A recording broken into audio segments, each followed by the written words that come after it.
The morning had dawned, clear and cold, with a crispness that hinted at the end of summer. They set forth at daybreak to see a man beheaded, 20 in all, and Bran rode among them, nervous with excitement. This was the first time he had been deemed old enough to go with his Lord Father and his brothers to see the king's justice done. It was the 9th year of summer and the 7th of Bran's life. The man had been taken outside a small holdfast in the hills. Rob thought he was a wildling, his sword sworn to Mance Rayder, the king beyond the wall. It made Bran's skin prickle to think of it.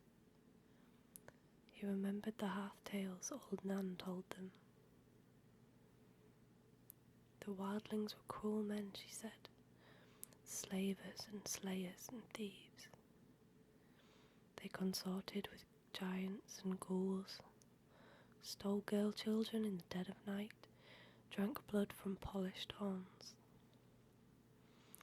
And their women lay with the others in the long night to sire terrible, half-human children. But the man they found, bound hand and foot to the holdfast wall, awaiting the king's justice, was old and scrawny, not much taller than Rob. He had lost both ears and a finger to frostbite, and he dressed in all black, the same as a brother of the Night's Watch, except that his furs were ragged and greasy. The breath of man and horse mingled, steaming in the cold morning air, as his Lord Father had the man cut down from the wall and dragged before them. Rob and John sat tall and still on their horses, with Bran between them on his pony, trying to seem older than 7, trying to pretend that he'd seen it all before. A faint wind blew through the holdfast gate. Over their heads flapped the banner of the Starks of Winterfell, a grey direwolf racing across an ice-white field. Bran's father sat solemnly on his horse, long brown hair stirring in the wind. His closely trimmed beard was shot with white, making him look older than his 35 years.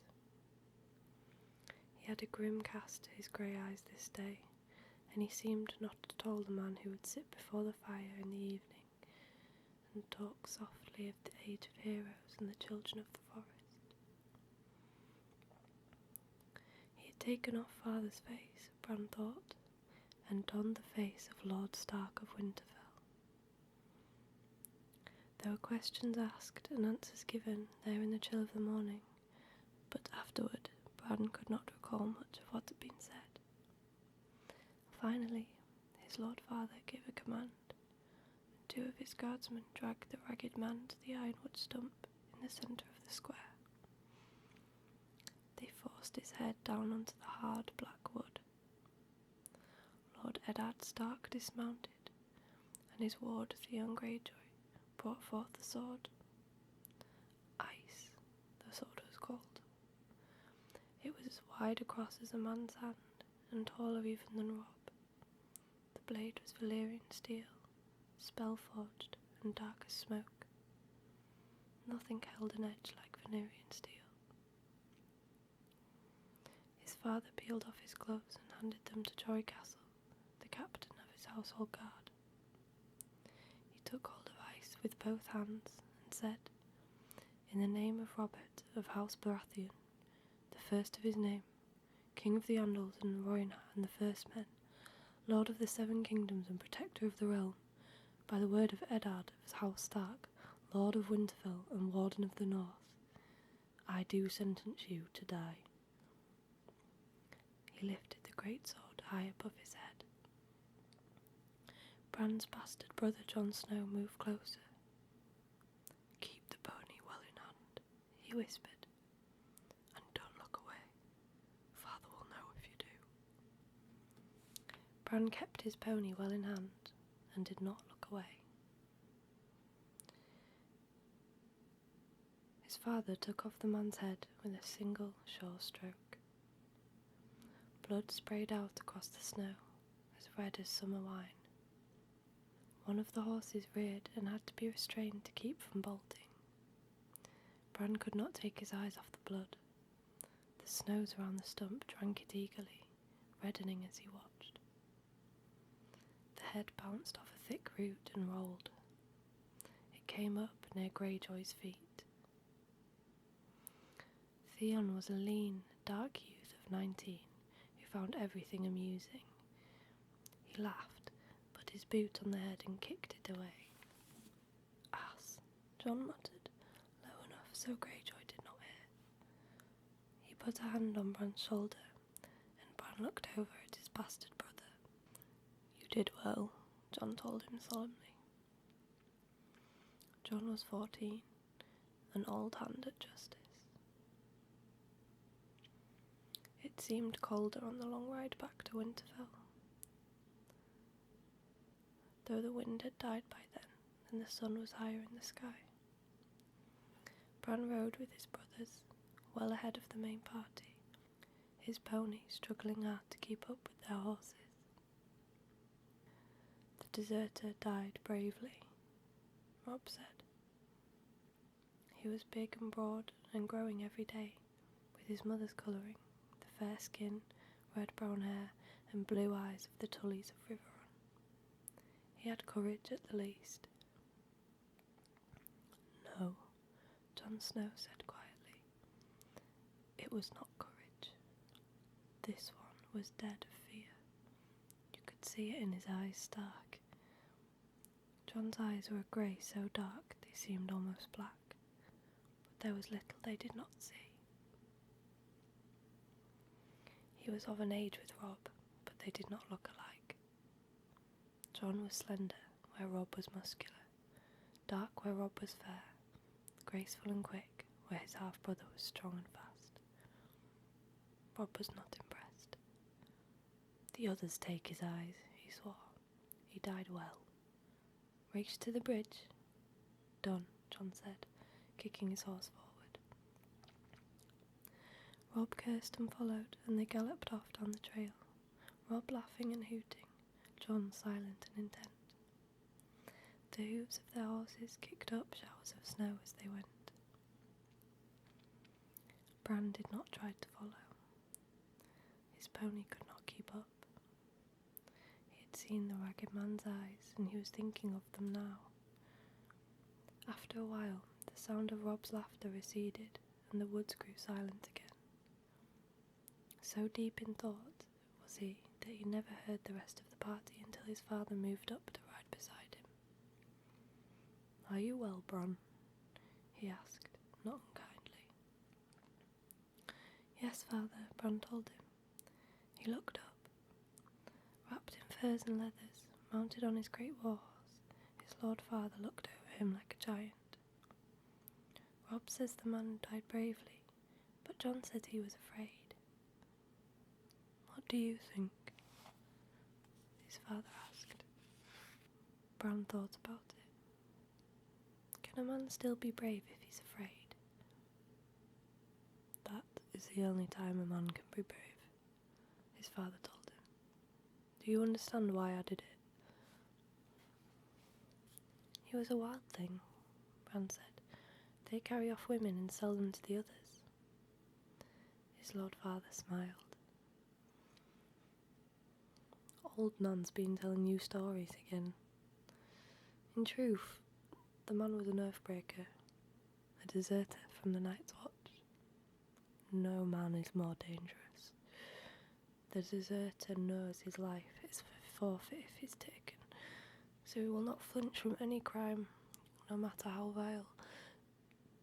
But you mistake me. The question was not why the man had to die, but why I must do it." Bran had no answer for that. "King Robert has a headsman," he said uncertainly. "He does," his father admitted. "As did the Targaryen kings before him. Yet our way is the older way. The blood of the first men still flows in the veins of the Starks, and we hold to the belief that the man who passes the sentence should swing the sword. If you would take a man's life, you owe it to him to look him to his eyes and hear his final words, and if you can't bear to do that, then perhaps a man does not deserve to die. One day, Bran, you'll be Rob's bannerman, holding a keep of your own for your brother and your king, and justice will fall to you. When that day comes, you must take no pleasure in the task, but neither must you look away. A ruler who hides behind paid executioners soon forgets what death is. That was when John reappeared on the crest of the hill before them. He waved and shouted down at them, "Father, Bran, come quickly, see what Rob's found." Then he was gone again. Jory rode up beside them. "Trouble, my lord?" "Beyond a doubt," his lord father said. "Come, let us see what mischief my sons have rooted out now." He sent his horse into a trot. Jory and Bran and the rest came after. They found Rob on the riverbank north of the bridge, with John still mounted beside him. The late summer snows had been heavy this moon turn. Rob stood knee-deep in white, his hood pulled back so the sun shone in his hair. He was cradling something in his arm, while the boys talked in hushed, excited voices. The riders picked their way carefully through the drifts, groping for solid footing on the hidden, uneven ground. Jory Castle and Dion Greyjoy were the first to reach the boys. Greyjoy was laughing and joking as he rode. Bran heard the breath go out of him. "Gods!" he exclaimed, struggling to keep control of his horse as he reached for his sword. Jory's sword was already out. "Rob, get away from it," he called as his horse reared under him. Rob grinned and looked up from the bundle in his arms. "She can't hurt you," he said. "She's dead, Jory." Bran was afire with curiosity by then. He would have spurred the pony faster, but his father made them dismount beside the bridge and approach on foot. Bran jumped off and ran. By then, John, Jory and Theon Greyjoy had all dismounted as well. "What in the seven hells is it?" Theon Greyjoy was saying. "A wolf," Rob told him. "A freak," Greyjoy said. "Look at the size of it." Bran's heart was thumping in his chest as he pushed through a waist-high drift to his brother's side. Half buried in blood-stained snow, a huge dark shape slumped in death. Ice had formed in its shaggy grey fur, and the faint smell of corruption clung to it like a woman's perfume.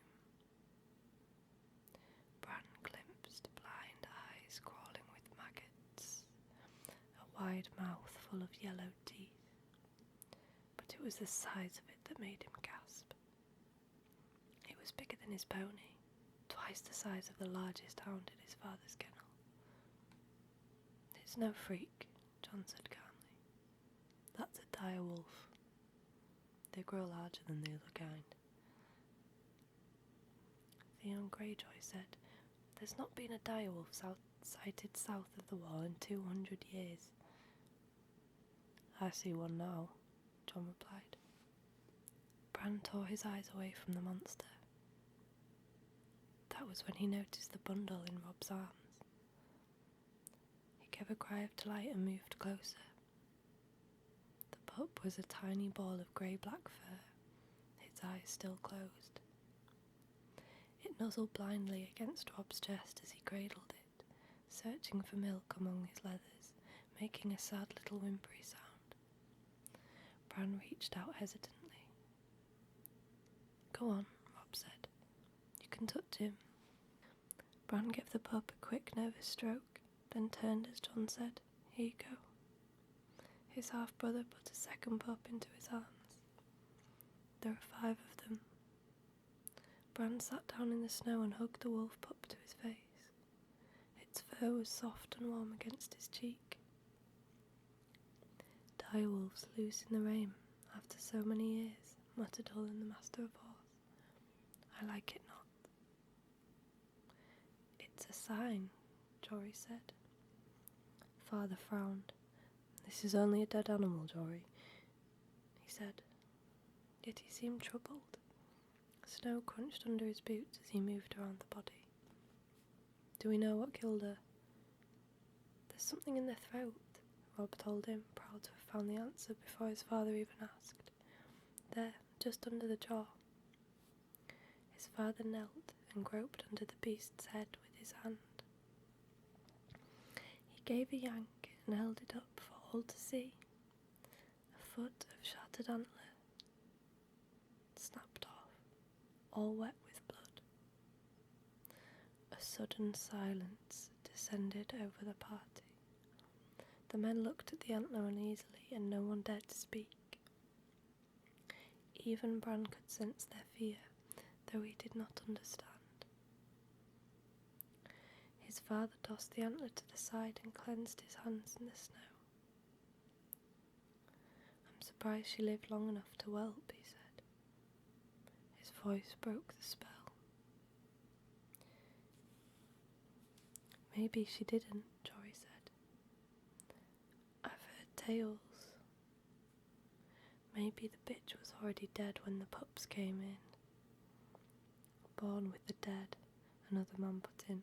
Worse luck. No matter, said Hullen. They'd be dead soon enough too. Bran gave a wordless cry of dismay. The sooner the better, Theon Greyjoy agreed. He drew his sword. Give the beast here, Bran. The little thing squirmed against him as if it heard and understood. No, Bran cried out fiercely. It's mine. Put away your sword, Greyjoy, Rob said. For a moment he sounded as commanding as their father, like the lord he would someday be. We will keep these pups. You cannot do that, boy, said Harwin, who was Hullen's son. It'd be a mercy to kill them, Hullen said. Bran looked to his lord father for rescue, but got only a frown and a furrowed brow. Hullen speaks truly, son. Better a swift death than a hard one from cold and starvation. No.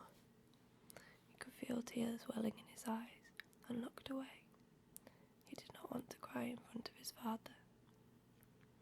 Rob resisted stubbornly. Sir Roderick's red bitch whelped again last week, he said. It was a small litter, only 2 live pups. She'll have milk enough. She'll rip them apart when they try to nurse. Lord Stark, John said. It was strange to hear him call father that, so formal. Bran looked at him with desperate hope. There are 5 pups, he told father. 3 male, 2 female. What of it, John? You have 5 true-born children, John said. 3 sons, 2 daughters. The Direwolf sigil. The Direwolf is the sigil of your house. Your children were meant to have these pups, my lord. Bran saw his father's face change, saw the other men exchange glances. He loved John with all his heart at that moment. Even at 7, Bran understood what his brother had done. The Count had come right only because John had admitted himself. He had included the girls, even included Rickon the baby, but not the bastard who bore the surname Snow, the name that custom decreed to be given to all those in the north unlucky to be born with no name of their own. Their father understood as well. You want no pup for yourself, John? He asked softly.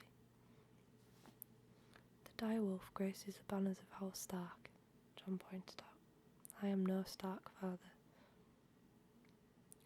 Their Lord Father regarded John thoughtfully. Rob rushed into the silence. He left. I will nurse him myself, father, he promised.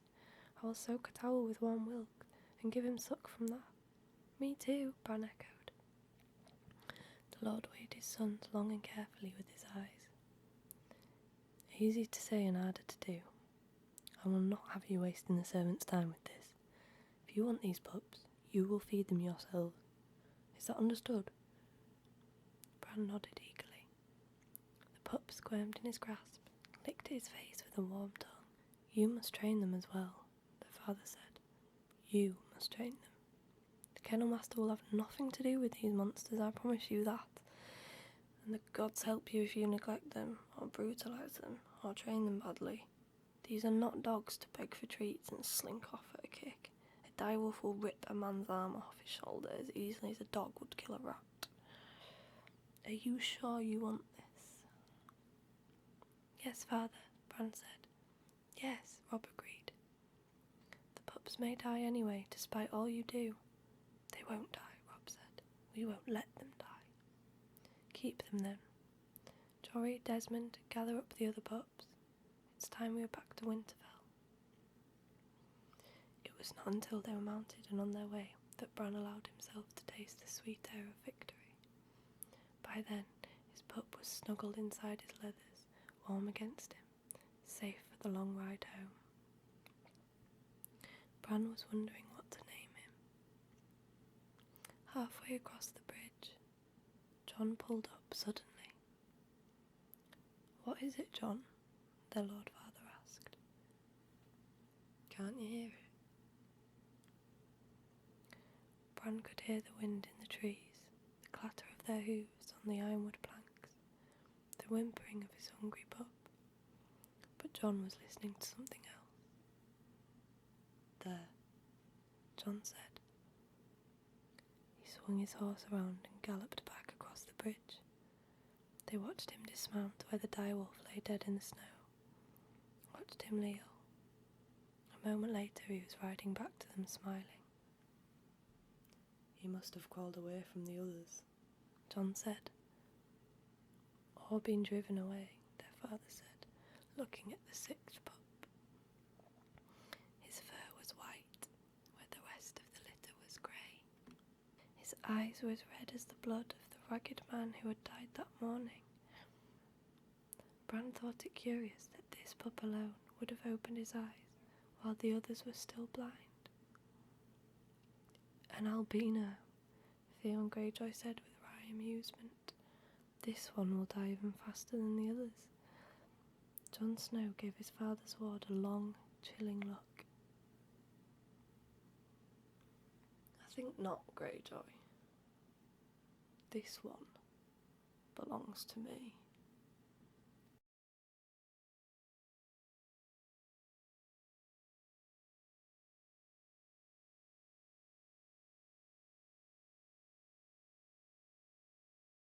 Catelyn had never liked this Godswood.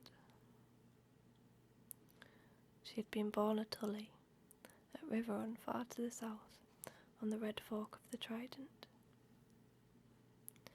The Godswood there was bright and airy, where tall redwoods spread dappled shadows across tinkling streams. Birds sang from hidden nests, and the air was spicy with the scent of flowers. The gods of Winterfell kept a different sort of wood. It was a dark, primal place.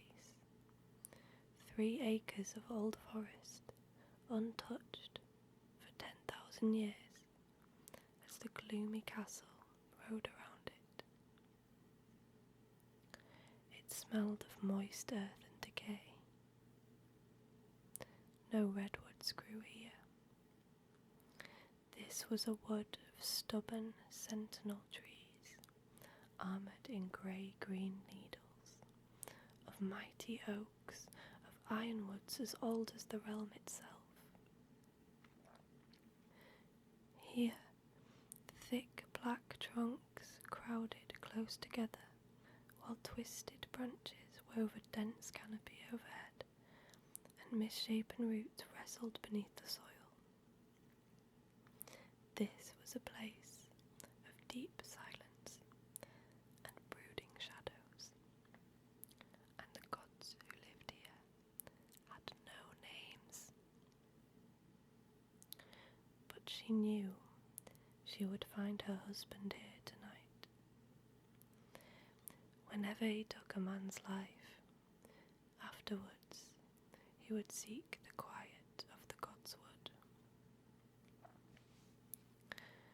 Catelyn had been anointed with the 7 oils and named in the rainbow of the light that filled the scepter river run. She was of the faith, like her father and grandfather and his father before him.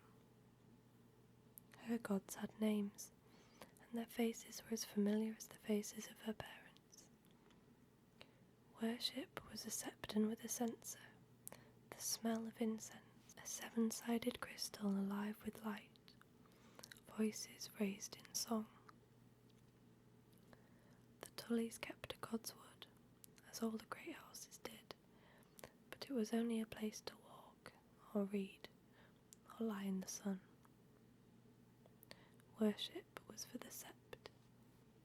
For her sake, Ned had built a small sept where she might sing to the 7 faces of God, but the blood of the first men still flowed in the veins of the Starks, and his own gods were the old ones, the nameless, faceless gods in the greenwood that they shared with the vanished children of the forest. At the centre of the grove, an ancient weirwood brooded over a small pool where the waters were black and cold. The heart tree, Ned called it. The weirwood's bark was white as bone, its leaves dark red like 1,000 blood-stained hands. A face had been carved in the trunk of the great tree, its features long and melancholy, the deep-cut eyes red with dried sap and strangely watchful. They were old, those eyes, older than Winterfell itself. They had seen Brandon the Builder set the first stone, if the trails were true. They had watched the castle's granite walls rise around them. It was said that the children of the forest had carved the faces in the trees during the dawn, centuries before the coming of the first men across the narrow sea. In the south, the last weirwoods had been cut down or burned out 1,000 years ago, except on the Isle of Faces, where the green men kept their silent watch. Up here it was different. Here every castle had its god's wood, and every god's wood had its heart tree, every heart tree its faith. Catelyn found her husband beneath the weirwood, seated on a moss-covered stone. The greatsword ice was across his lap, and he was cleaning the blade in those waters black as night. 1,000 years of hummus lay thick on the godswood floor, swallowing the sound of her feet, but the red eyes of the weirwood seemed to follow her as she came. Ned, she called softly. He lifted his head to look at her. Catelyn, he said. His voice was distant and formal. Where are the children? He would always ask her that. In the kitchen, arguing about names for the wolf pups. She spread her cloak on the forest floor and sat beside the pool, her back to the weirwood. She could feel the eyes watching her, but she did her best to ignore them. Arya is already in love. Sansa is charmed and graceful, but Rickon is not quite sure. Is he afraid? Ned admitted. A little. Is he afraid? Ned asked. A little, she admitted. He is only 3. Ned frowned. He must learn to face his fears. He will not be 3 forever. And winter is coming. Yes, Catelyn agreed. The words gave her a chill, as they always did. The stark words, the Stark words. Every noble house had its words. Family mottos, touchstones, prayers of sorts. They boasted of honour and glory, promised loyalty and truth, swore faith and courage, all but the Starks. Winter is coming, said the Stark words. Not for the first time, she reflected on what a strange people these Northerners were. The man died well, I'll give him that, Ned said. He had a swatch of oiled leather in one hand. He ran it lightly up the great sword as he spoke, polishing the metal to a dark glow. I was glad for Bran's sake. He would have been proud of Bran.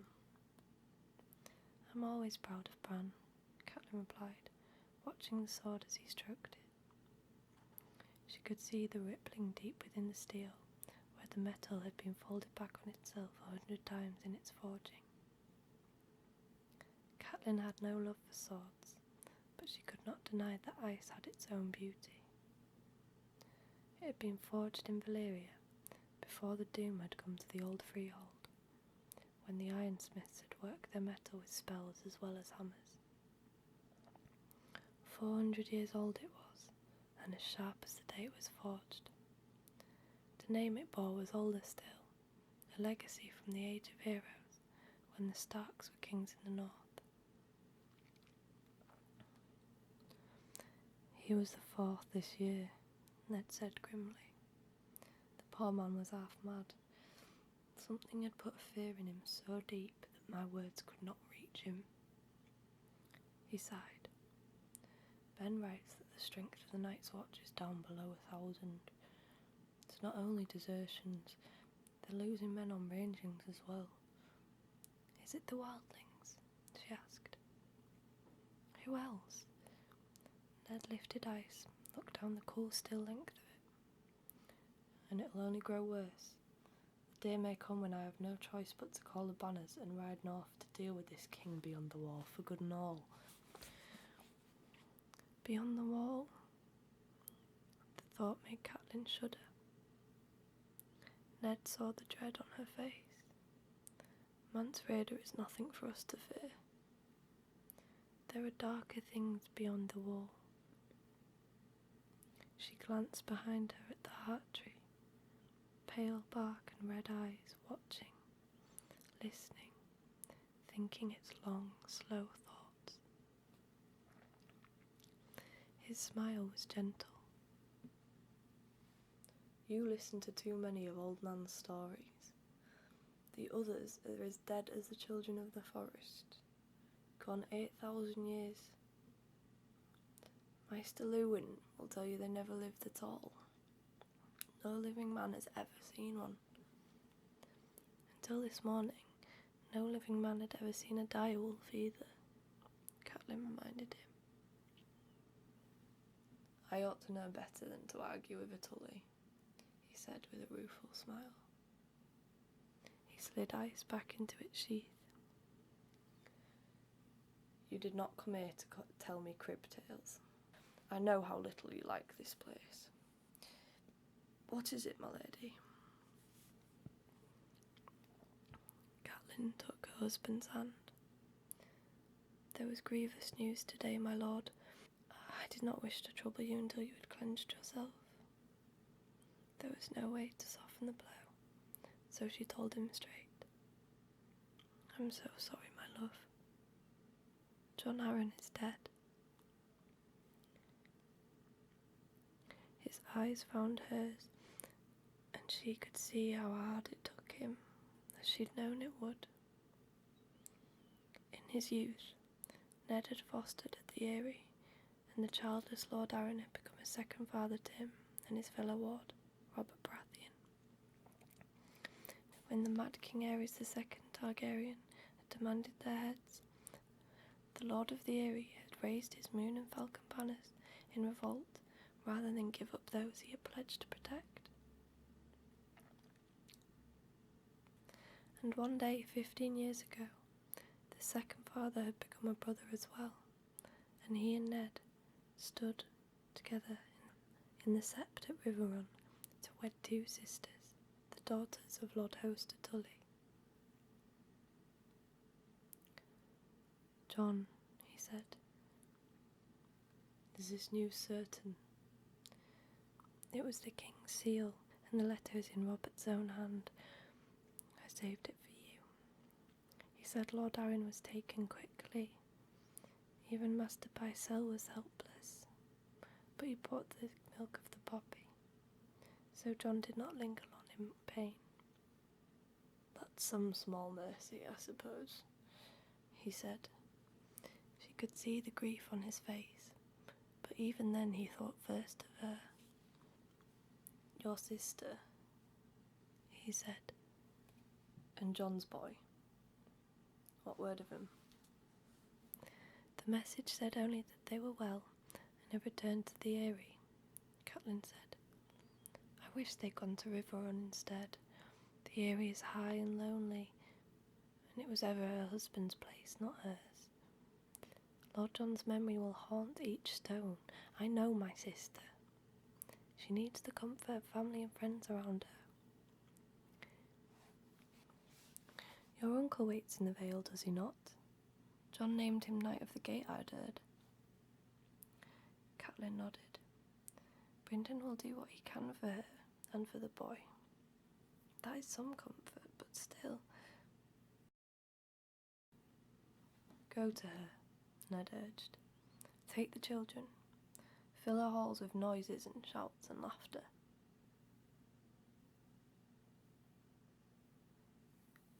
Lisa should not be alone in her grief."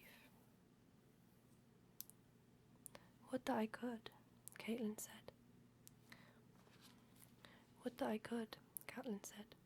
"The letter had other tidings. The king is riding to Winterfell to seek you out." It took Ned a moment to comprehend her words, but when the understanding came, the darkness left his eyes. "Robert is coming here."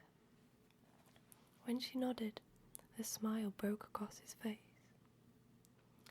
Catelyn wished she could share his joy, but she had heard them talk in the yards. A direwolf dead in the snow, a broken antler in its throat. Dread coiled within her like a snake, but she forced herself to smile at this man she loved, this man who put no faith in signs. "I knew that would please you," she said. "We should send word to your brother on the wall." "Yes, of course," he agreed. "Ben will want to be here. I shall tell Master Luwin to send his swiftest bird." Ned rose and pulled her to his feet. "Damnation, how many years has it been? And he gives us no more notice than this. How many in his party did the message say?" "I should think 100 knights at the least, with all their retainers, and half again as many free riders. Cersei and the children travel with them." "Robert will keep an easy pace for their sakes," he said. "It's just as well. I'll give us more time to prepare." "The Queen's brothers are also in the party," she told him. Ned grimaced at that.